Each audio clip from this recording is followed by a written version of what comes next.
Our next speaker is Andrew Norman. He is teaches philosophy at Carnegie Mellon University and graduated from Northwestern University. So please help me welcome my fellow lover of wisdom, Andy Newman.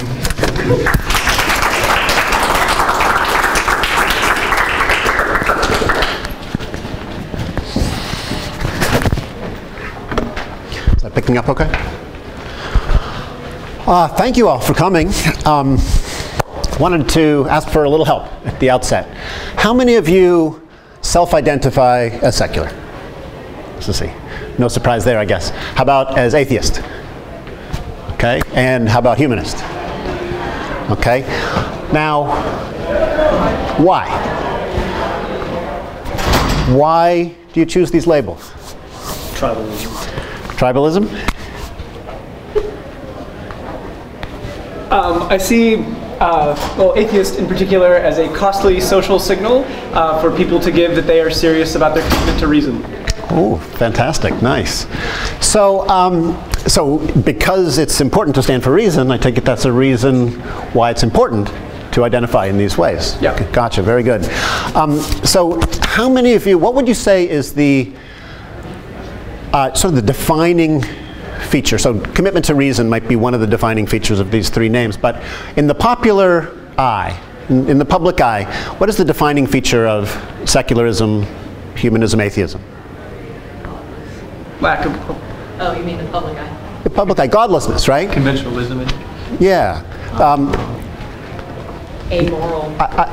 I was thinking amoral is probably pretty common, but the defining feature usually is godlessness, right? Many of us either reject God or at least find ourselves without belief in God. And I want you to notice a couple things about how this positions us in the public eye, okay? You know nothing else about a person other than that they have dedicated themselves to disabusing people of an idea that is of enormous solace and comfort to billions of people. This is how we're perceived. We're perceived as reactive. We're perceived as oppositional. We're perceived as intent on raining on people's parades, on being the wet blanket, stealing people's security blankets. This is why I think we suffer an uphill fight in our effort for popular acceptance. Can we win the culture war being perceived in this fashion? I don't think so. Can we become a major player in the ideology sweepstakes perceived this way? I don't think so. Can we seize the opportunity inherent in the rise of the nuns if we're being perceived as fundamentally reactive in this way? I'm not so sure. First impressions matter enormously, and if you've ever been at a tabling session for your secular group, you know that there are people who walk up and say, "What are you guys about?" "Oh, we're secular. We're for secularism. We're for atheism." You see people's eyes kind of glaze over, and they start looking uncomfortable, and they walk away within seconds, right? Now, not everybody does. We're doing, August here, this organization is doing a marvelous job of growing the secular movement, but that doesn't change the fact that there are huge swaths of the public that are just not reacting to our message. I want to see if we can change that, because otherwise I think secularism is doomed to be consigned to the cultural margins, and we very well might miss this opportunity to fundamentally change the dynamic in the way our issues play out. In fact, there was a very active secular movement back in ancient Hellenic world, and they found themselves in a culture war with fundamentalist Christians. Their message was not sufficiently compelling to enough people. They lost the culture war, and over 1,000 years of ignorance, superstition, disease, sectarian warfare just ripped Europe to shreds. It's very important that we have the right message this time and that we win a wide following. So I want to suggest another way to frame what we're about. one that I think has considerably more potential to help our movement grow, expand, and change people at a deep level. Here I'm going to borrow an idea from a woman named Rebecca Goldstein. Have any of you heard of Rebecca? Yeah. Maybe you're reading her new book? Yeah, I went to Women in Secularism where I met her. The Women in Secularism. She gave a marvelous talk at Women in Secularism. The talk she gave there is a talk she piloted at my university just a month or two before. And she shared there an idea that I think has enormous power to change the way people perceive us as a movement. Let me start with a question that she asks, or asked in that talk. This is a quote. Rebecca, by the way, is a MacArthur genius, one of the best philosophers living. She's the 2011 American Humanist Association's Humanist of the Year. All of her stuff is marvelous. You should check it out. She writes here, what is it that keeps intellectually sophisticated clinging to propositions about the world so improbable that they can be described, if you'll allow me to use the technical terminology of epistemology, as crazy-ass shit? It's a really good question. And here's the answer she comes up with. And this is a new idea that I think is really worth attending to. She writes, there's an irrepressible will active in religion that we've largely ignored. I'm talking about the will to matter. Let me say more about that idea. People need to feel like they matter.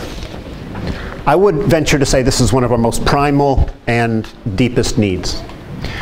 When we don't feel like we matter, we suffer acute existential anxiety. And people will do almost anything to alleviate themselves of that anxiety.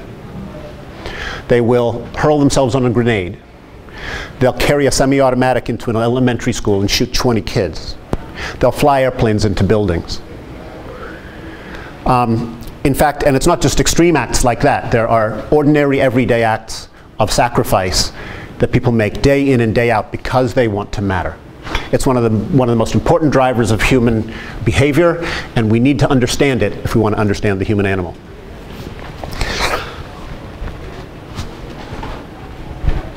The thing we need to... Here's the problem with the need to matter. We need desperately to feel like we make a difference, like we matter in the world, and yet the world has this frustrating tendency to just block and erase our efforts to matter. This causes the kind of existential anxiety I was describing, and there's fundamentally two different ways to address that problem when you face it. Number one is you can honestly assess what really does matter, live with whatever consequences that has for your own self-image, and do your best to continue living in a way that makes a difference. Or you can delude yourself about what really matters.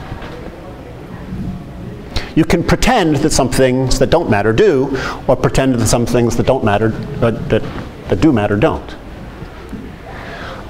This is a very powerful and attractive and seductive way to relieve existential anxiety. Let me offer Rebecca's term for this. She suggests that we use the term mattering map as a way of visualizing how we represent to ourselves what matters. So each of us has a certain understanding of what matters in this world, in this life. And imagine that all of that information encoded in a map, a topographical map. It has peaks and valleys. It's like a mountainous landscape. The peaks on this landscape represent the things that we think matter a lot, and the valleys represent things that the person thinks either don't matter at all or matter in some kind of negative way. Okay? These mattering maps guide us. They orient us in almost everything we do. They're only partially, here's the thing, they're only partially susceptible to evidence, because none of us is immune to warping our personal mattering map in such a way as to feel good about ourselves. There have been times when a boss basically came down on me for doing a bad job, and I just dismissed his criticism as he's being a jerk. That was me deluding myself about what really matters so that I could feel better about myself. And we all do this to one degree or another. But of course, some people are just tenaciously resistant to altering their mattering maps. They invest in a certain life, or a certain way of life, a certain belief system, and if that belief system or that ideas get threatened, that's so central to their identity that they will resist the force of evidence. We know this happens, right? Now, this idea of mattering and the will to matter and mattering maps offers really interesting new interpretations, on the one hand of what religion's all about, and on the other hand about what secularism is all about. Let me start with religion. I claim that religions peddle mattering. They're fundamentally in the mattering business. Let me see if I can evidence that for you. First of all, there's two different ways in which they peddle mattering. Number one is they offer real mattering through community. They pull you into a community, and because you matter to other members of that church or that congregation, you matter. I mean, the number one way to matter is to matter to someone, to people. So churches provide real mattering in that sense, but they also provide pretend mattering. This is almost the defining feature of religious communities, is they want to add on to the community mattering, the real mattering, this layer of imaginary mattering. Let me give you an example. Who's heard of Rick Warren? Right, the megachurch pastor who wrote The Purpose-Driven Life. The central message of his book is laid out on the frontispiece, right there near the table of contents. You matter to God. Guess how many books he sold? Over 100 million. 30 million and counting. Maybe it's closer to 40 by now. It's one of the great best-selling books of all time. You better believe that this message, you matter to God, resonates with people. For all of Rick Warren's faults, he has an acute sense of people's psychological needs, and he's producing ideas that meet those needs, at least in some fashion.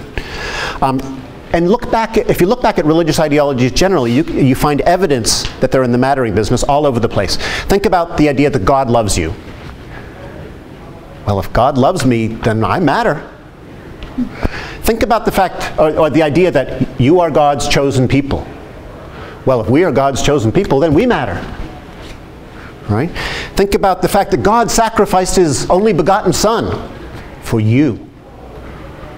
God wouldn't have done that unless you matter. Right?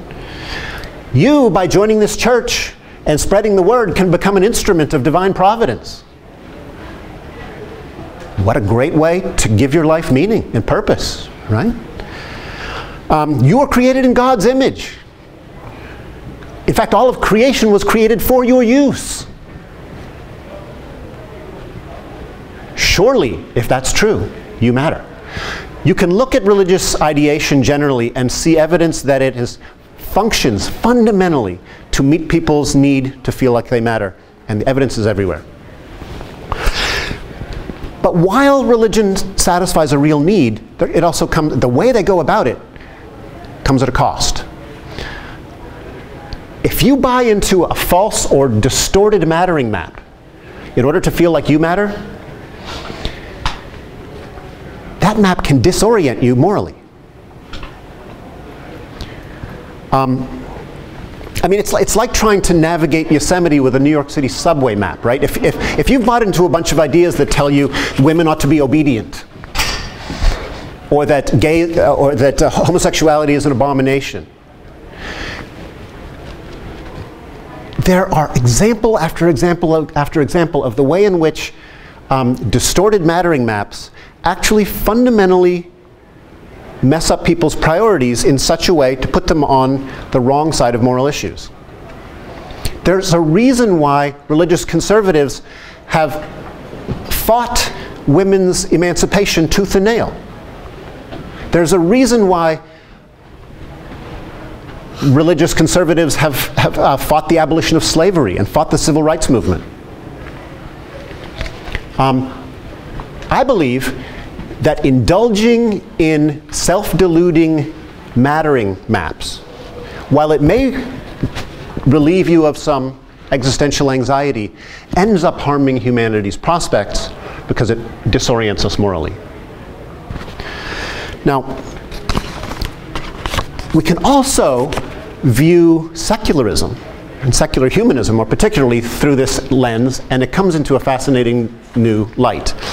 I believe that our fundamental commitment, the deepest commitment that underlies our worldviews and that unites us together, is a commitment to honest, reality-based, or if you prefer, evidence-based mattering. We believe deep down that it's very important that we learn how to create mattering maps that are responsible to the evidence and that we share. Because it's very hard to resolve conflicts unless you share a mattering map with someone. In fact, if you have a very different mattering map from the person you're arguing with, your chances of resolving that disagreement go way down. So we understand that a shared evidence-based mattering maps are very important for the future of humanity. And I believe that just about all of humanism's core commitments, in fact, all of our core commitments in the secular movement come out of this one central idea. Let me give you some examples here. Why do we insist on naturalism? Well, because supernaturalism is a common path to dishonest mattering. Why do we insist on Darwinian origins? Well, because special creation is a common seductive path to dishonest mattering. Why do we believe in universal human rights? There are probably many reasons here. Among other things, because dehumanizing others is a very seductive way to indulge in dishonest mattering. Why are we leery of tribalisms, except for our own tribalisms, right? Why are we no, but actually I think most humanists and secularists are actually leery of our own tribalism as well, right? We try to moderate it so that we don't fall into the same destructive habits that we see other tribalisms go in for. I think that's one of our strong points. But one of the things we understand is that human psychology was built for tribal allegiance, and that we actually have to moderate our tribal instincts to avoid dehumanizing outgroup people. So tribal identities are a common path to dishonest mattering, which is why I think we need to resist it at every turn. Why do we care so much about open-mindedness? Because closed-mindedness protects dishonest mattering maps from revision. Why are we against faith? Because it shelters dishonest mattering from honest scrutiny. Why are we for doubt, dissent, dialogue, reason, science, inquiry? Because these are the processes that tend to expose dishonest mattering and lead them to revision. And why, it's, according to some versions of secularism, or to secular ethics, commitment to consequentialist ethics is also central to what we're about. I believe that that commitment makes sense in the following sense, because the well-being of sentient creatures is the sole root of what really matters. If you actually think hard about what really matters in the end and why, there's only one answer that has ever been provided that withstands scrutiny. And that's that the experience of conscious creatures matters. And anything else that matters because it contributes to or detracts from the well-being of conscious creatures. There is no scientifically respectable alternative to that account of what ultimately matters. And the strength of our movement is that we are honest about that, and we try to build our lives around that. Okay, so I've tried to lend some credence to the idea that at the very heart of our belief system is a commitment to honest mattering, to reality-based mattering, to honest-to-goodness mattering. I like that expression too. So I'd encourage you guys to try this idea on for size. Try thinking about what we're about in this way. I think you will find that it lends clarity and coherence to our worldview. I think you'll find that it's motivating, because instead of just being against religion, you're actually for real mattering. That's substantially more motivating for me, and the people I'm talking to suggest that it's substantially more motivating for them as well. It's much easier for me to be confident and to take pride in what I stand for when I view it through this lens. Give it a try, see if it works for you. I find that when in conversations with the religious, if I clarify what I'm about by saying, hey, I'm for honest mattering. I believe that it's really important to be honest with ourselves and with each other about what really matters and to try to build a life together. That idea often opens people's hearts and minds to what we're about. Instead of coming across as just against the thing that's precious to me, you're saying, hey, I care about what really matters, and I want you to live a life that really matters too. That reaches the religious, that message can reach religious people in ways that many of our messages don't. At least that's my experience. And finally, by recasting what we're about, if we're the proponents, the advocates of honest to goodness mattering, if we can reposition ourselves in that way, number one, we've repositioned ourselves into a vast market. Instead of piddling around in the market for philosophies or worldviews, which are a dime a dozen, we actually begin peddling something that people really feel a need for, to matter. Instead of having a tiny fraction of the world's population dedicated to humanism or secularism, why not take pride in the fact that we stand for honest mattering and play the game, move into the big leagues, play the game with the big boys. I think we could become a major player in the ideology sweepstakes by positioning ourselves as the proponents of honest, reality-based mattering. It's going to take some work to do that. And finally, if we reframe the debate between secularism and its cultural alternatives, if we reframe it as a debate between advocates of God and proponents of and opponents of God, which is a debate I think we're bound to lose because it makes us look like sourpusses, frankly. Instead of that, if we reframe the debate as honest mattering versus pretend mattering.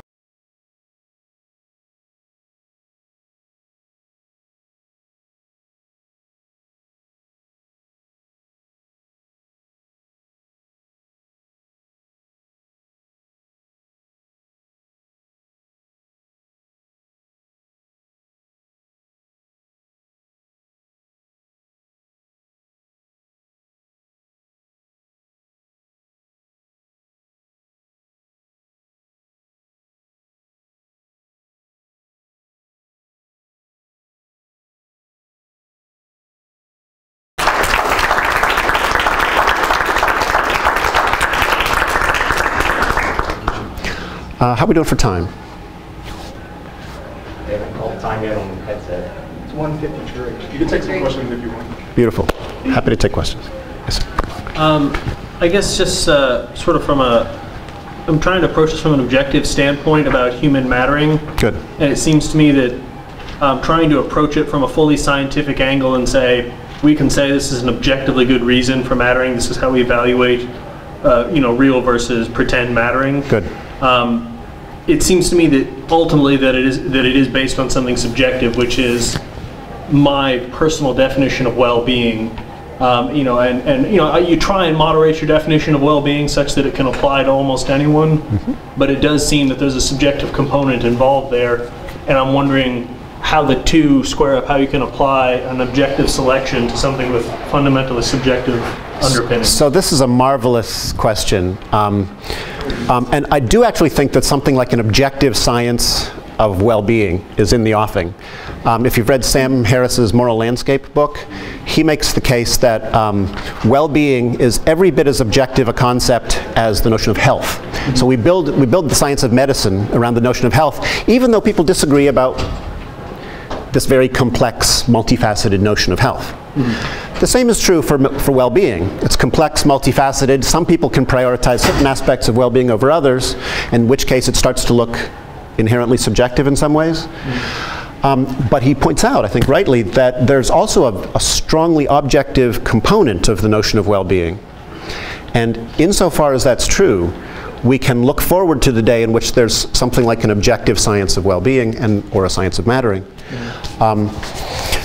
It's also important to recognize that there are two different ways in which something can be subjective.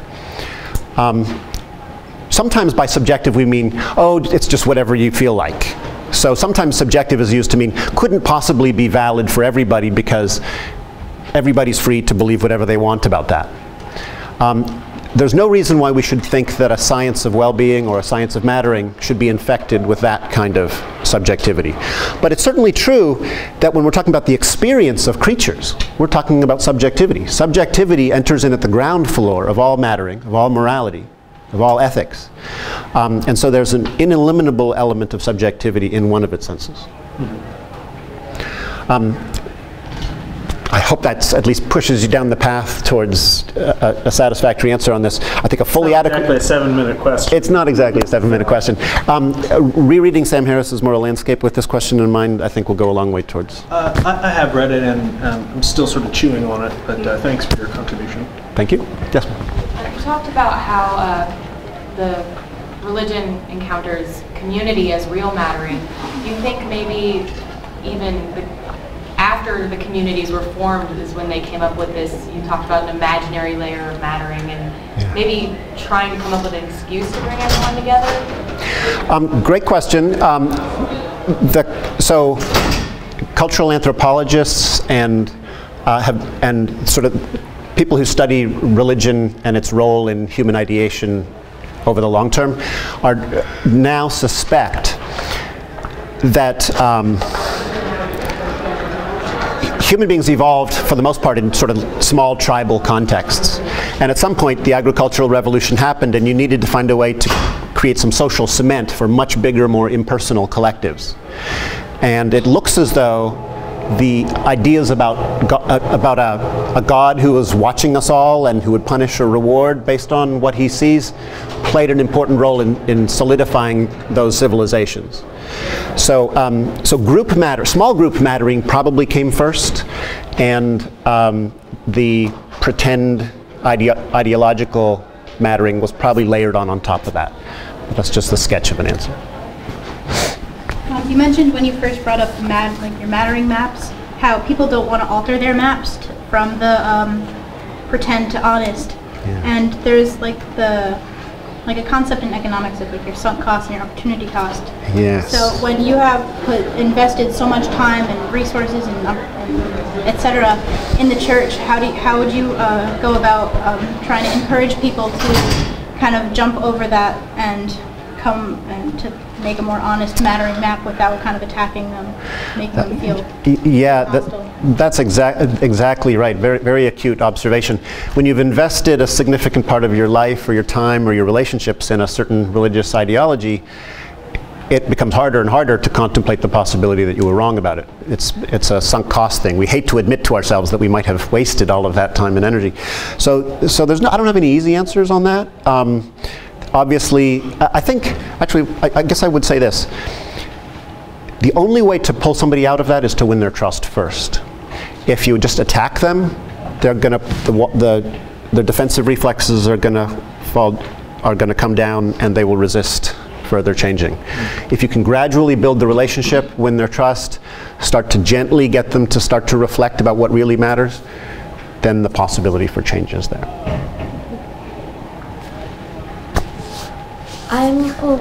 Thank you for the framing in terms of mattering. I'm still a little bit unsure as to whether sort of framing it in this way would necessarily, is necessarily I'm not going to say a better, but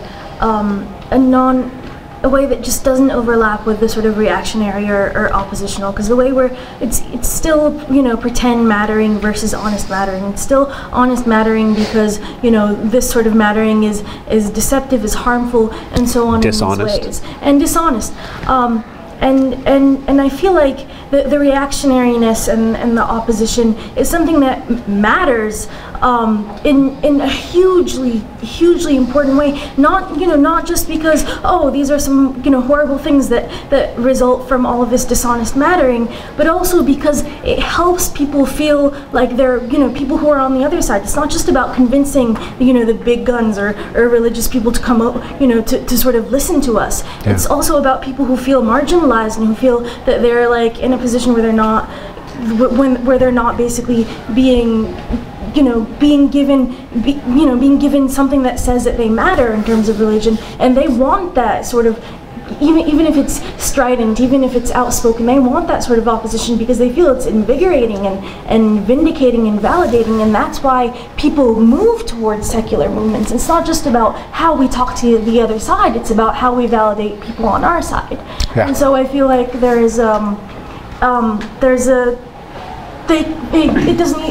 it's not that the sort of mattering maps and so on is a different way of framing might need to replace one, that they might complement each other or supplement each other instead. I think that's right, and I think it's fine to sort of supplement our more traditional ways of describing what we're about with some of these new ideas. We don't have to abandon those. I'm told we're out of time. Thank you for that, and thank you all for your attention.